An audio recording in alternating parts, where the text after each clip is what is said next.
Santa Anita is back. So is the In the Money Media YouTube channel. PTF and JK with you to talk about a very exciting new bet.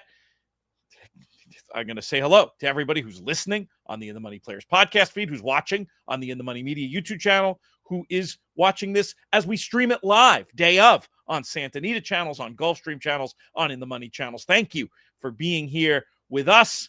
We appreciate it. And got to say, in the modern game, the number one thing to me, even more important than takeout, and the takeout's really important, and we got you covered as far as that goes on these bets, but even more important than takeout these days to me, game selection, trying to pick the right spots to be in. One thing I love about this new Sunset 6, JK, that we're going to be covering on these shows is the fact that you're going to have a real opportunity between the nature of this Sunset 6 bet, which unites the last three races at Gulfstream with the last three at Santa Anita every day of this fall meet. But then also, this is an opportunity on the Santa Anita side, that late pick three with the $3 minimum, the late double. We're getting to talk about all these bets where, in my experience, these are the rare wagers that are paying more than they should. Some of it is the lower takeout. This $3 pick three, for example, at Santa Anita,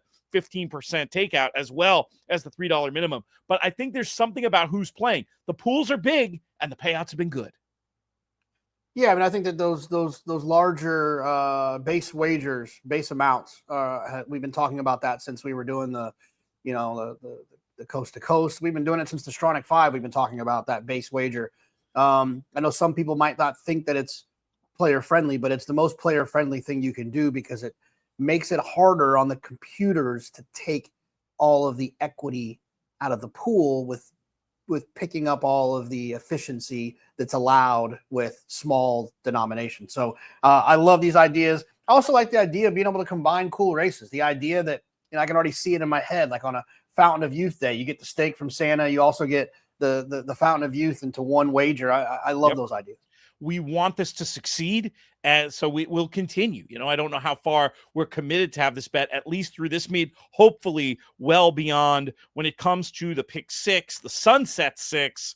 As I said, final three from Gulf, final three from Santa, dollar minimum, 15% takeout, no consos, so it'll pay more based on that, and there is a carryover feature as well. So lots of good opportunities on this one. I'm glad you mentioned the Coast to Coast too, because we are doing some expanded coverage of that wager as well. Nick Tamaro going to be covering those races each day over at inthemoneypodcast.com. That's picks and analysis from one of the sharpest guys in the game for free. So make sure you check that out, inthemoneypodcast.com. Still going to be supporting the Coast to Coast bet as well.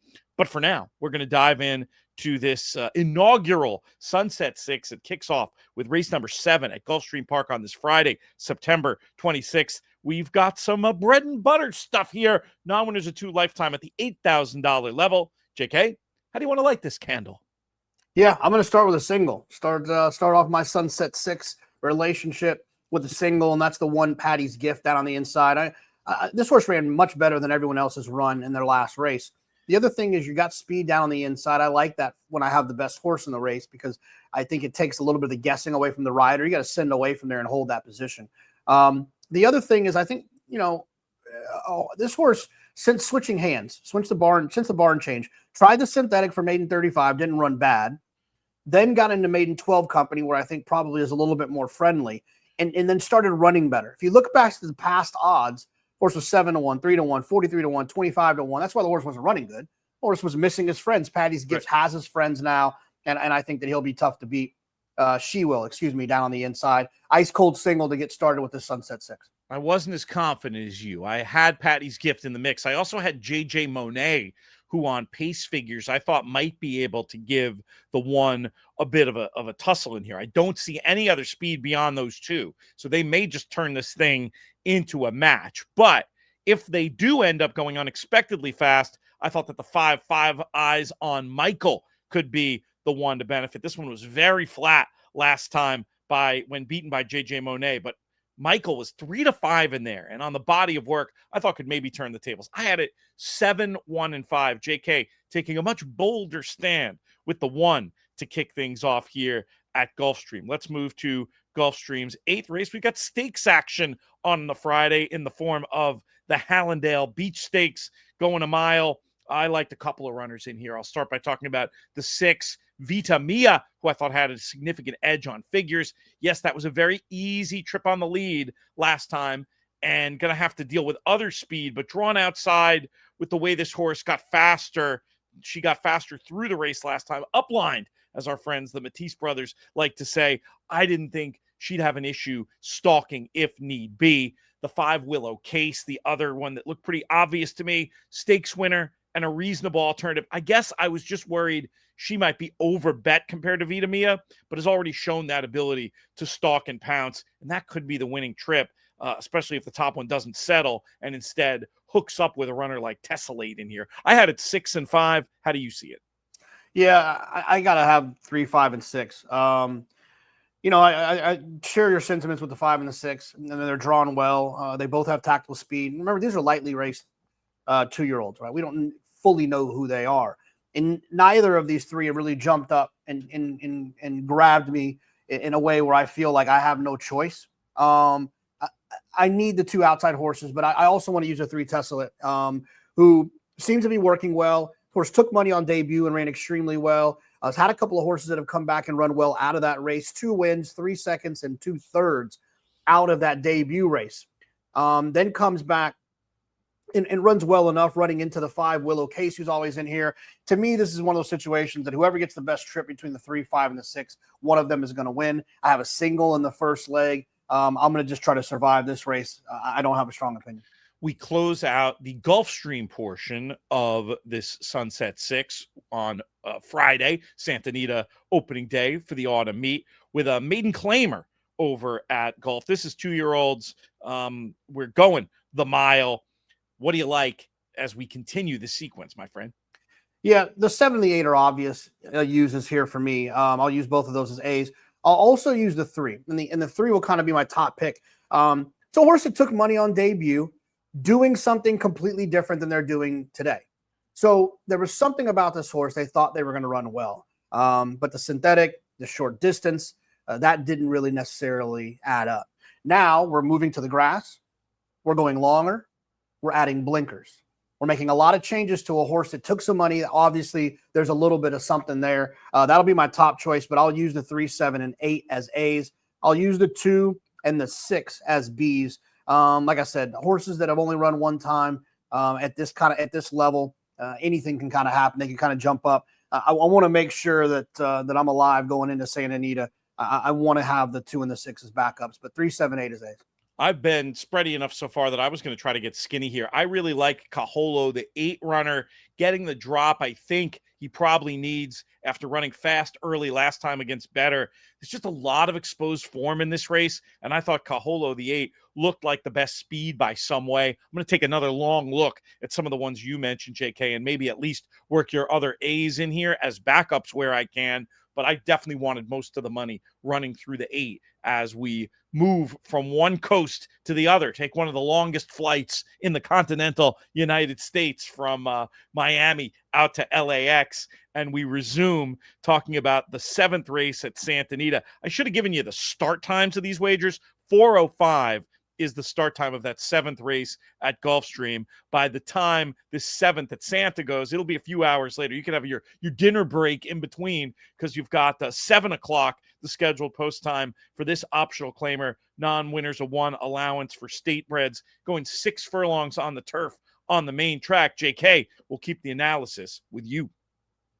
Yeah, well, coast to coast there. I ended Gulfstream with a slam dunk racing horse as a pick, and then we're going to start it at Santa Anita with the 4 Magical Miss for Richie Baltus. When it comes to these turf sprints, I'm always in look for horses that are going to be forward, horses that I think that can work out a nice trip. And Magical Miss showed some speed on debut. Wasn't as quick away from there last time, but also lost a lot of ground in that race. So I want to have that one. I want to have the 6 Willow Cove. for Mike Pipey, who has some speed. You That's look at that 7, debut. JK, just for those taking notes as they go, are In the Money Plus people. We will send around notes, a digest of the picks from all these shows in the moneypodcast.com/plus. But yeah, Willow Cove is the 7.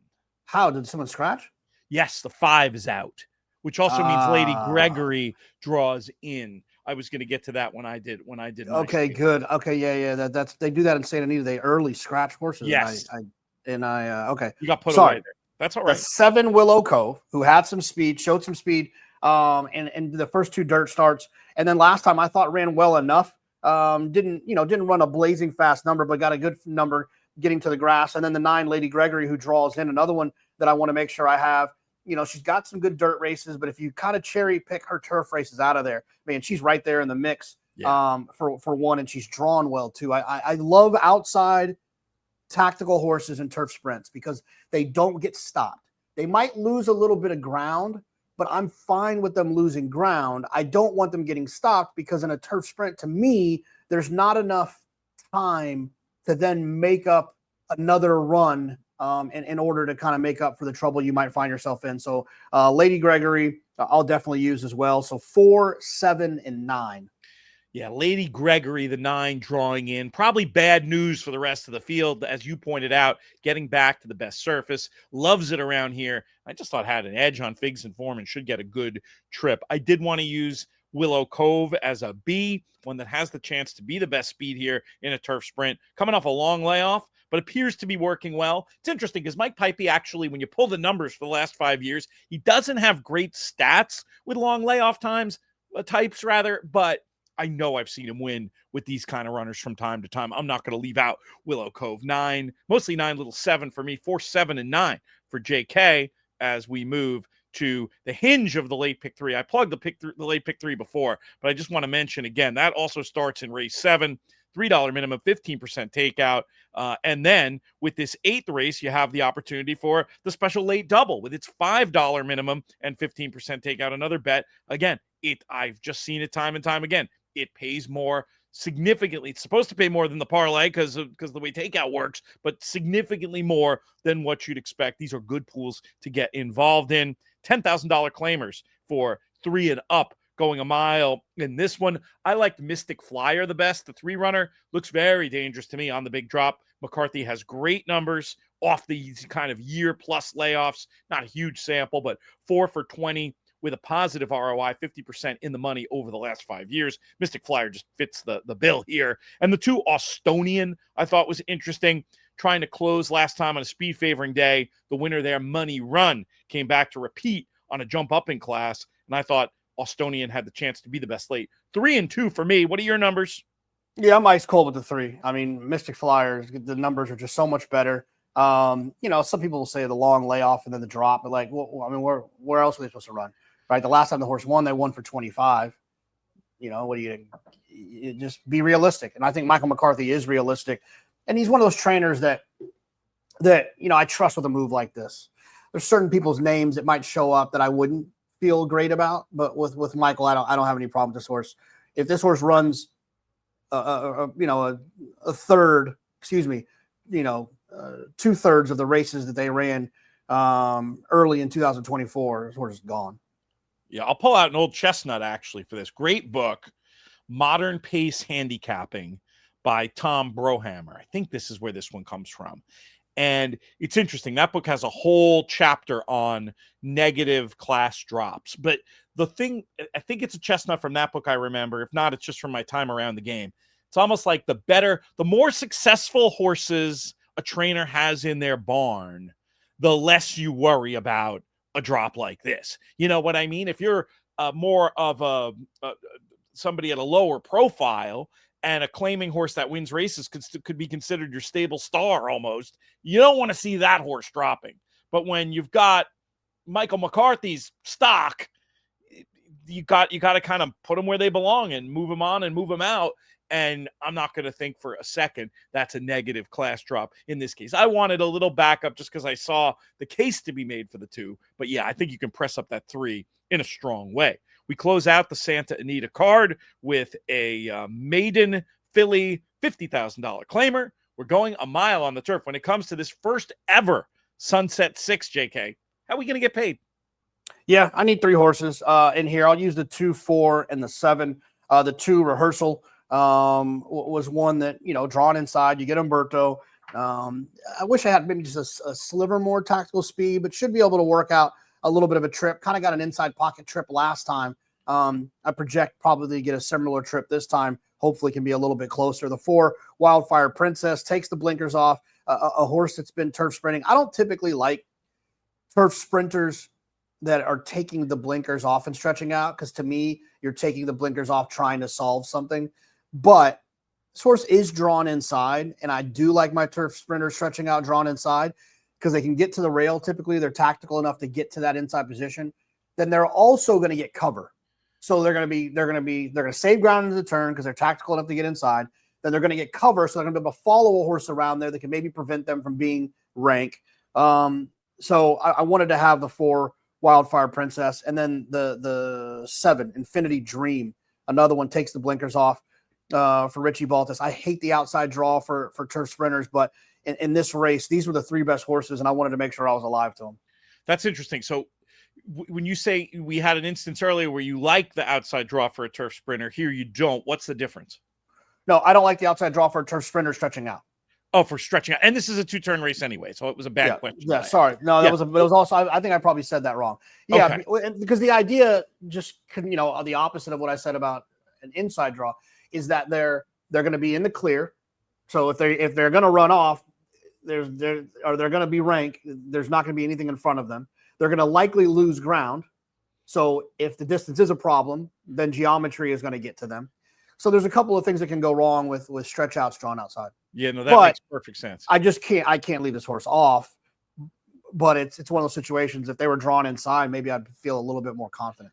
It's a tricky little race, I think, because you have 3 and I have 3, and only one is the same. I put Thea, the 1, on top. Looks a bit exposed, but I just like the fact that she showed more speed last time and still an improved number overall. The 2, Rehearsal, also exposed, but I thought both maiden claiming efforts were a little bit better than they looked. Maybe moved a little inefficiently into a fast pace last time. 2 Back struggled, closing into a slow pace. I was going to put that one on the one more try list. And then Sakil, the 8, plenty of back races, and the recent works look good. This is a tricky one in terms of structure. It could get expensive, so I'm going to probably try to do some magic with A's and B's and include most of the horses that we both talked about. Well, that's one way I love to use these shows, Jonathan. I'll sort of use my opinions as presses, and then where I can back up with any of your ideas I don't have, I'll try to squeeze them onto the ticket. But I'm really excited about supporting this bet and definitely going to be getting involved on Friday. We're going to have shows this week for Saturday and Sunday. We're not covering every day of the Sunset 6. I think the other weeks it's going to be Saturdays at least. But this opening weekend, we're going big. We're going to be streaming live 2 p.m. Pacific on Santa Anita social channels, and I think they're YouTube as well. Make sure you subscribe to the Santa Anita and Gulfstream socials and YouTube channels. While you're at it, go ahead and subscribe to the In the Money Media social channels and especially the YouTube. We appreciate having you here. JK, let's do it again in short order. Appreciate having everybody here. This has been a production of In the Money Media and Santa Anita /Gulfstream/First. May you win all your photos.